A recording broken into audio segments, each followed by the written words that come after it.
symptoms, and that's the basis of what we call postcode prescribing over here, the zip code prescribing over there, I guess. And it's one of the things that causes such heartache amongst cancer patients and their families, because they just can't understand why the doctor who says, well, can I have this? The doctor says, well, it could help you, but they won't pay for it. And this how long would it take, Doctor, for NICE to approve a new protocol? Up to 3 years after the drug's been licensed. Available to private patients, private medical insurers, which cover around 15% of our population. They're very good about paying.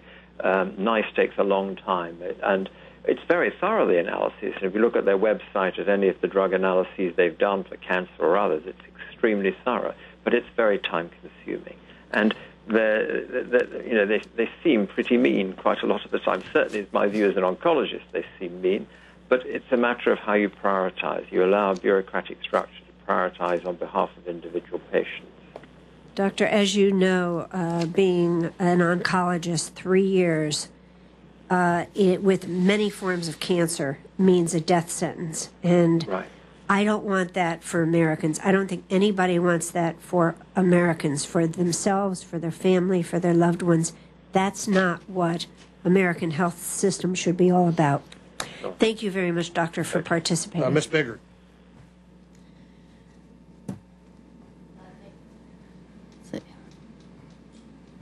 Try it. Hello.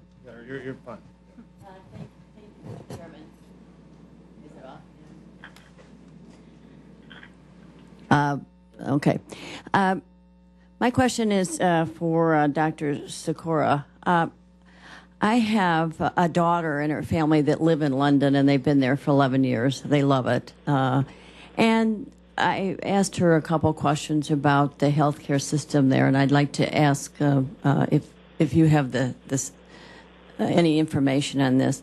Number one, she gave me a website, the Cancer Postcode Lottery, and explained the fact that if in a zip code they've run out of cancer drugs, even though they might have them 3 blocks away in another zip code, the people that live there cannot get access to those drugs. Is that true?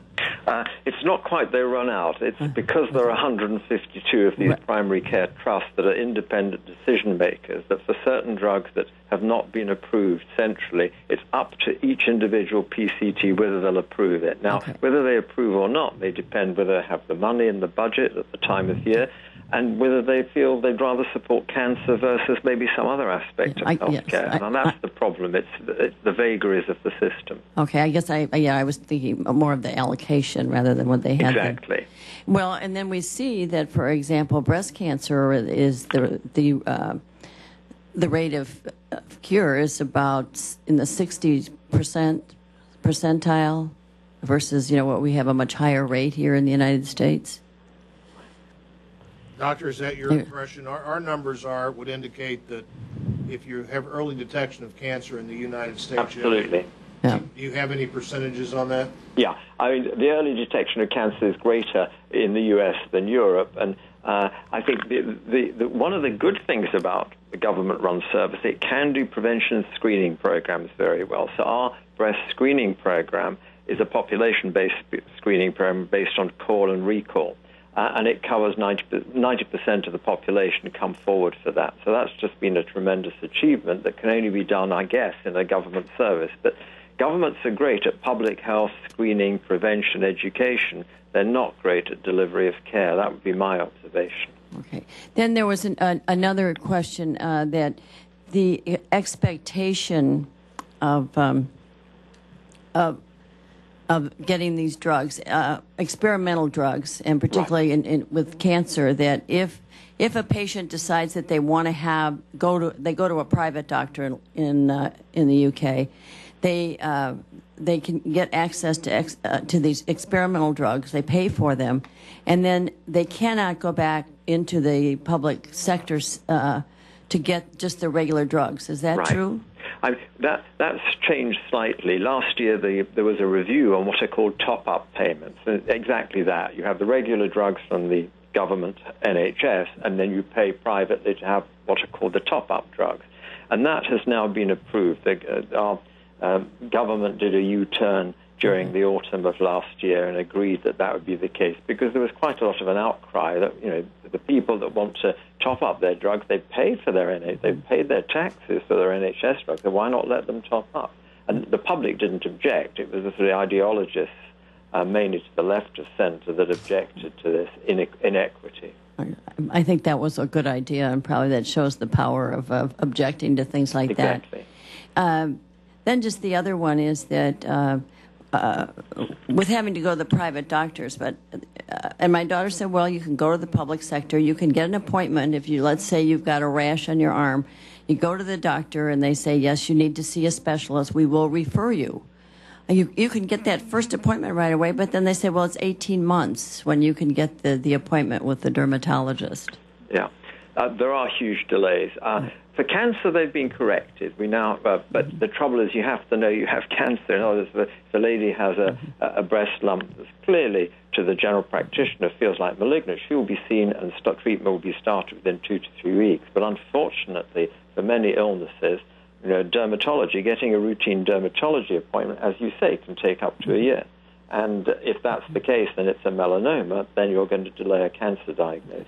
She also gave me access to a wait list that on the website, so I went on that, and it was like, for a hip replacement was a year, for a knee replacement was 10 months, for a slip disc was 5 months. And there must have been a lot of hits on it because now it's been taken off the website. Yeah. I mean, the wait lists have been addressed by the current government. That has been a triumph. On the wait list now, the target is 18 weeks, and I think I saw the data yesterday, 90% of the population waiting for surgical operations get treated within 18 weeks. But, you know, 18 weeks is still a long time, and I don't think Americans would wait 18 weeks for a lot of surgery, some of which could turn out to be cancer. No, I think you're right. I think we're we are impatient people maybe, but we also, you know, want to be given. We're used to our healthcare system as working and being taken care of right away. Thank you very much. Thank you. Mr. Johnson.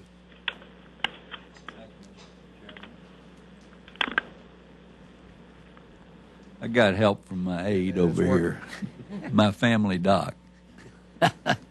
You know, we're here today because our goal is to get every American in this country access to health insurance. However, I think everyone would agree not all health insurance is created equal.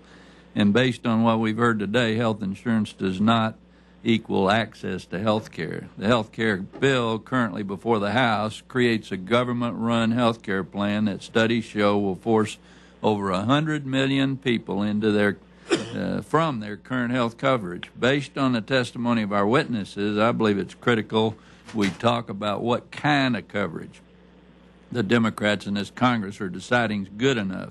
I think we would be a disservice to the American people if we just talk about getting more health insurance without discussing what type of insurance we're going to be forcing them into. Ms. Holmes, I appreciate you coming here today to share your experience with the Canadian healthcare system, and you state over 5 million people in Ontario don't have access to a family doctor. I got 2 questions for you. One, is the family doctor a fading breed up there? 1, and 2, I've heard that some town lotteries in Canada give the lottery winner access to a physician. Is that true? And tell me why it's so hard for people to get access to a doc.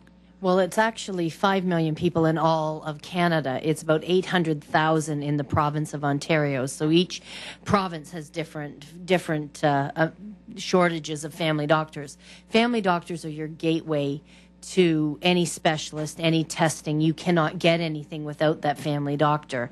And so people, and this is why, you know, people will say that, you know, patients are overusing or misusing the emergency room. But if you go into a walk-in clinic or something like that, you can't often get referrals to where you need to go. So that's why they end up in emergency rooms. Well, if they go to the emergency room, does that give them access to a specialist? If they'll see you. No, not necessarily. They'll treat whatever the instant thing is, or, you know, you'll sit there for 12, 15 hours because, of course, it's triaged, and rightly so it should be.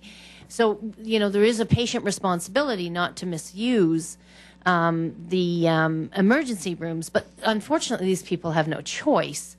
And so that's, and definitely we do have lotteries run in, and we also now have a system where family doctors come in and they can interview you.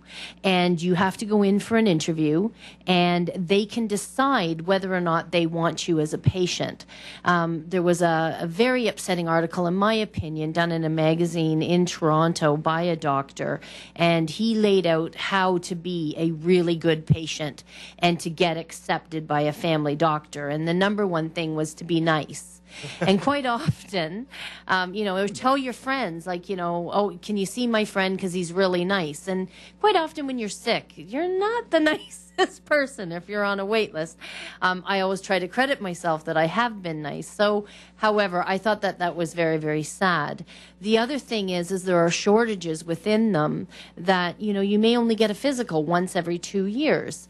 And when you go in to get that physical, you have to decide if you're going to have the top half done or the bottom half done, because you can't do both. So when you walk through that door, you're really trying to get the most out of that thing. A lot of doctors will say 1 complaint per visit because they only get paid for that 1 visit. So you can't say, well, I've got a headache and I've got an earache, and you have to be very, very specific, or else make another appointment.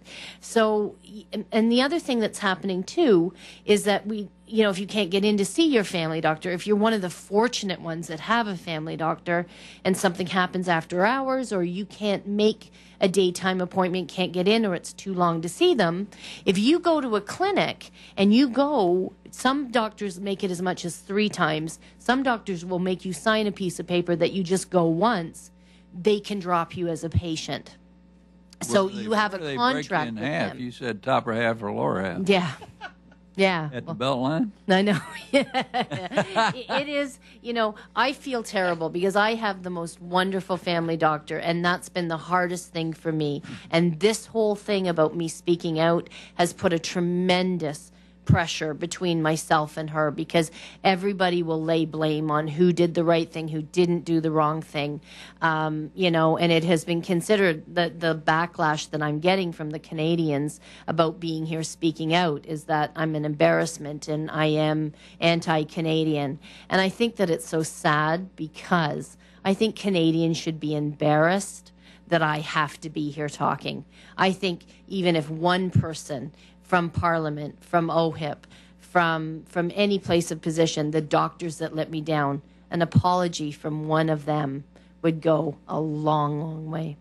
We're having trouble getting family docs here in this country, too. Dr. Sikora, as a healthcare provider who's practiced in the National Health Service for 37 years, I know what you think about health reform. I've heard many stories about the government-run health program in England. As a matter of fact, when I was stationed there in the Air Force, my son got sick, and we walked into a waiting room with twice the number of people that are in this room. And I walked up to the counter, and they said, "Are you paying?" I said, "Yes, come right in." I saw the doctor, and I wonder how many docs are taking advantage of private pay over there. Is it still an option? And yet, even with the private option available, it seems like the statistics show that cancer is worse over there than it is here. Can you discuss that? No, I think the NHS has a separate system to the private system on the whole. There are private facilities in some hospitals, private rooms and so on. But on the whole, the private system is kept separate from the NHS. And the doctors work in both. So they spend maybe 3 days a week in the NHS and 2 days a week in the private sector. And that was allowed from the very beginnings of the NHS from 1948.